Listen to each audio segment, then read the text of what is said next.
They're so refreshing. It's time to raise your jazz hands, cause there's a new video on my channel. Hello artists, how are we doing this morning? Actually, it's morning where I am. I don't know where you are, but good morning anyways. Hello, welcome back, all that good stuff. It's good to see you here. Thank you for being here. Now, we have another watercolor review, and it's been a while since I've done a watercolor review. I'm going to get to the watercolor collection as well, a little update on that, because it's been a couple of years since we've done that too. So today we are looking at the MIYA watercolors and the Himi brushes. Yeah, they did get used very much so in this entire project. So we're going to go through the process of swatches and all that jazz. We're going to talk about everything and some of the mishaps along the way, because you know, YouTube artists, they do make mistakes. We really do, and we need to share that, you know, with our audience, I feel like. So I think that you will enjoy this video. If you do, hit the like button. So when it comes to the packaging setup, we have this nice little convenient, it comes shrink wrapped, and then whenever you open it, you can actually keep the swatches in here. And this actually comes with an HB pencil, and I don't know what happened to it. I really don't know. It was a nice little pencil. We've got a swatch card. I'll go ahead and take you through those swatches here in just a second, but first, I'm going to show you they have a variety of colors. They got the 12 color set, the 24, and the 36. Is it 36? Yes. Okay, and what we have here is the 24. I'm sorry. This is the 36 set. Duh. Okay. Wow, Jane doesn't know how to count. Oh, man. Okay. You can open this up. And immediately I thought, okay, where's the mixing area? Obviously we have this clear part, but that's not my thing. But this thing is plastic and it lifts up, boom, you got your mixing area under there. So you have this and this. Now, me personally, I need a big old palette. So I did use this during my process, but I ended up turning towards a butcher palette for use. Actually, I used two butcher palettes, one for this particular set for the watercolor, and then I used some gouache in the background for my piece. So this whole table was all kinds of funky. So obviously we have this interesting presentation. It's a nice diamond shape, rhombus, whatever you want to call it, but they're actually larger than a half pan, slightly larger than a half pan. So you get a generous amount in here in 36 colors. Just as an example, this is my metal tin with 36 colors, and that is the Holbein that I reviewed and created not too long ago. But I mean, it's heavier, it's bulkier, there's more mixing area, of course, but this is obviously much more portable. So as someone who appreciates a good, portable, affordable set, yes, yay, 100%, 5 stars out of 5 stars in that sense.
Okay, so these swatches, we're going to go over them. I had a rough time with Google Translate, and the reason why I think is because this little swatch card is very hard to see, and it wouldn't translate them all at once. So I'm going to do my best to show you what I could translate, and then I'm just going to kind of improv as we go.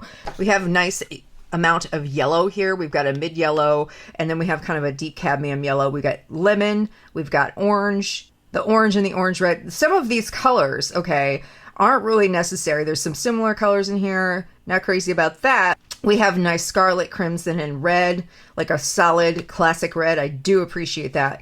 I really do. And then we have this rose red here, which is like an opera color, right? And then we've got some of these natural colors down here. We have what was named as natural ochre. And we do have quite a bit of browns here in this set. We got kind of what I would consider to be like a raw umber brown. We've got this one, it's really hilarious. It's called Hot Brown. And whenever I showed Lindsay the Frugal Crafter it, she said, I didn't even know that brown could be neon. So that's hot brown, all right? You know, hot stuff. Then we've got kind of these solid granulating colors. Like these two are really, really opaque. This one's obviously opaque. And I really couldn't even dilute it anymore. And so we have kind of this terracotta color, and these two are very, very similar. One's a little bit warmer than the other. We have what I would consider to be like a quinacridone violet here. This one it's kind of more of it's a version of this rose, but it's a warmer version.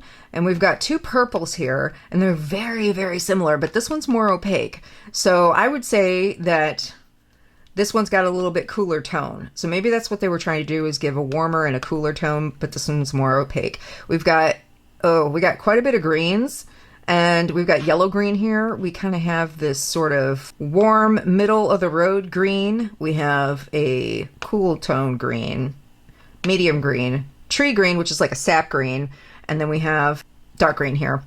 We've got Payne's Gray, Payne's Ash is what it was translated to. And then there's, as far as the yellow, or I'm sorry, the blues go, we got quite a bit of blues. I am really happy that this ultramarine is a true ultramarine, because sometimes these more affordable, cheaper sets, they have an ultramarine that's really weak. So I do appreciate the fact that it's a strong ultramarine in classic color. We have kind of a phthalo blue down here, and we've got more of an indigo color. And then these two are really, really similar, but whenever I'm looking at it, I think this one's a little bit darker and warmer. So that's kind of a turquoise color.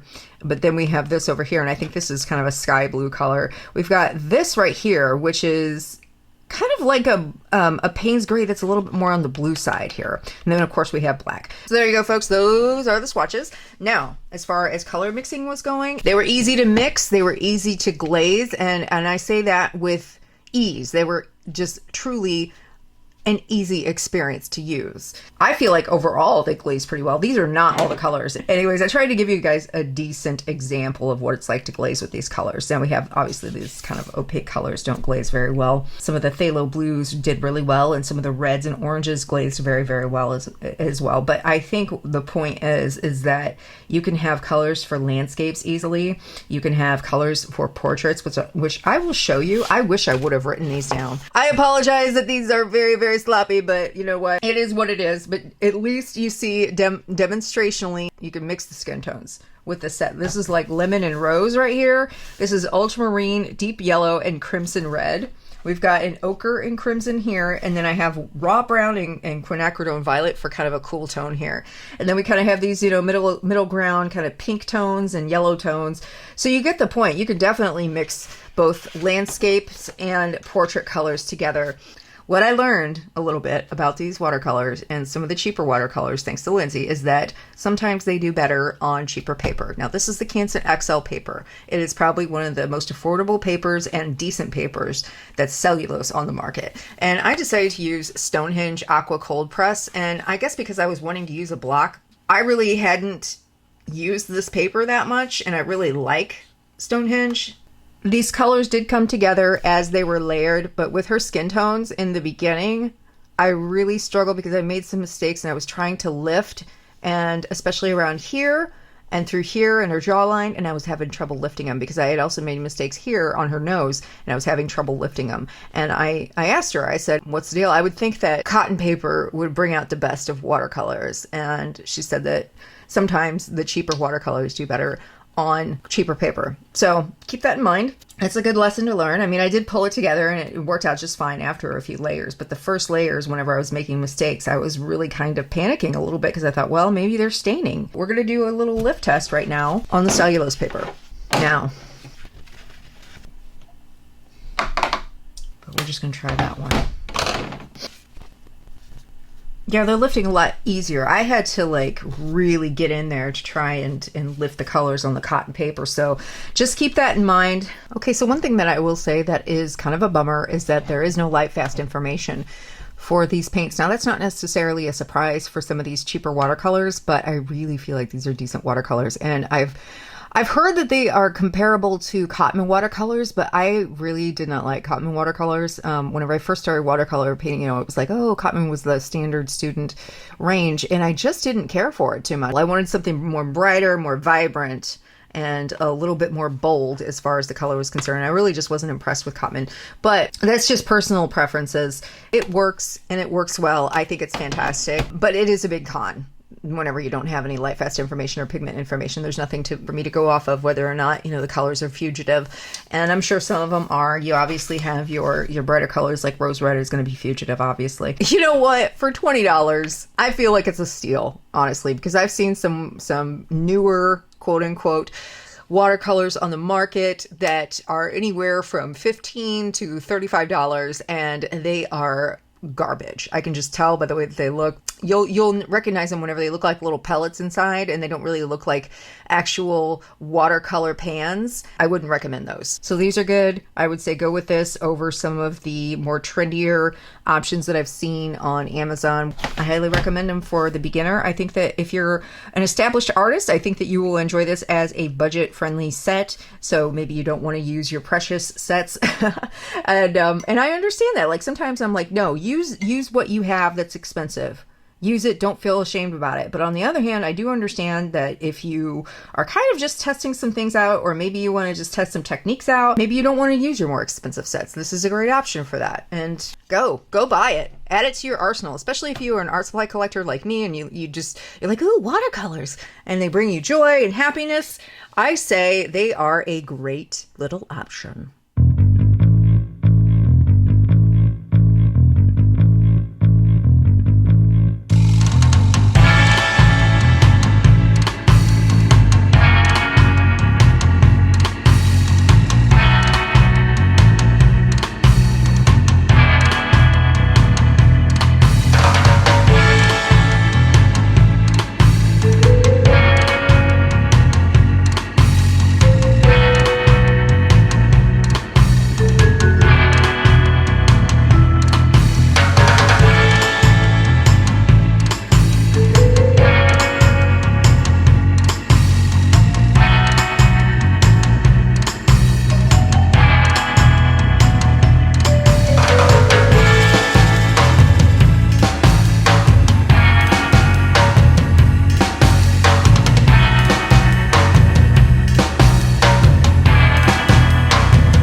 also going to take a look at these Himi, I always want to say Himi gouache, Himi paint brushes too. And because they are kind of ugly now and they've been used, obviously I'm going to show you some B-roll footage for when I first unboxed them. So they do have some beautiful packaging.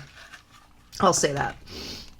So each one comes with, I believe, 5 brushes. Yeah, 5 brushes. Now, one of them is obviously all round brushes of different various sizes, and I'll show you some of the strokes that I made with them. And then we've got this one, which has some filbert brushes, a round brush, and a, what I guess it's a bright brush. The square is called Bright.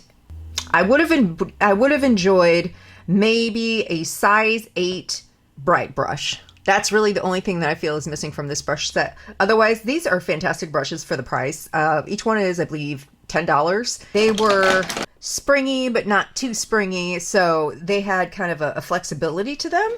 And I was able to make some different marks with the different sizes. We've got size 12, 10, 9, 4, and then we've got, you know, filberts down here, 10 and 8. We've got 6, and then we have the bright 5 down here.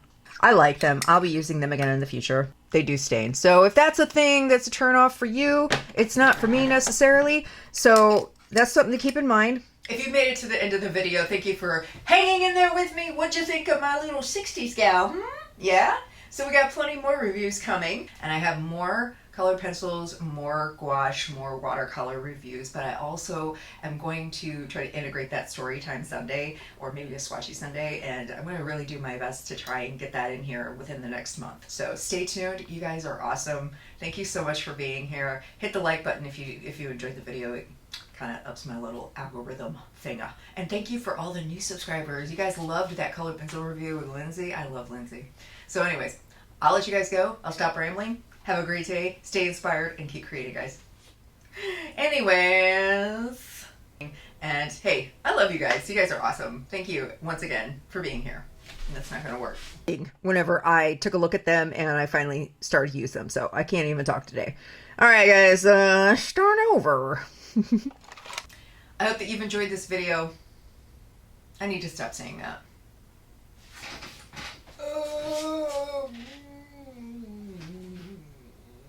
Feeling extra goofy this morning. Is that when I used my paper for my demo, what I used, oh, okay.